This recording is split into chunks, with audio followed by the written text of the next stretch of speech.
So nowadays, the vacuum cleaners, they take great pride in saying that you can hold a bowling ball with the suction power. That's not good for our product. I mean, I was talking to a customer earlier. So if you take a vacuum, and a lot of people make a mistake when they have to vacuum a rug, they try to glide the vacuum on the edges of the rug. That will weaken the edges. So we recommend our customers to make the vacuum at the lowest suction, highest elevation, and no beater bar. That's the ideal recommendation.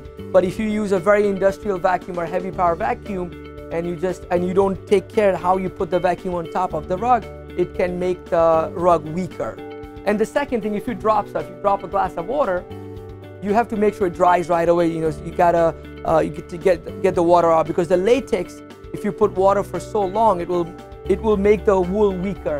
And another thing that I want to talk about, since it was an issue with one of the customers, when the rug is made, it's literally hand serged on the edges. So a lot of time when you slide a vacuum, if this yarn gets loose and it comes out, you'll see latex. And the latex is holding it, so it's there. So we recommend when the yarn is coming out, don't pull it. You gotta cut it, just like a sweater. If you have a weak yarn, if you just pull it, you're gonna unravel the whole sweater. So just pull it out. Anytime there's a weak fiber, don't pull it, just cut it. We recommend the whole cleaning definitely to be a dry cleaning. We don't recommend our customers to clean the rugs at home. However, we have for spots, we have a Surya cleaning kit. I don't know if you guys are aware of it. It's 2 different bottles. So we went and we experimented with a lot of products.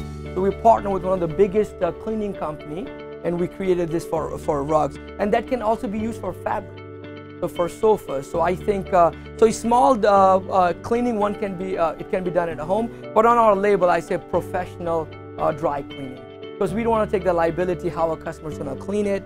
So we always recommend our customers smaller things they can clean on their own, the entire rug professionally.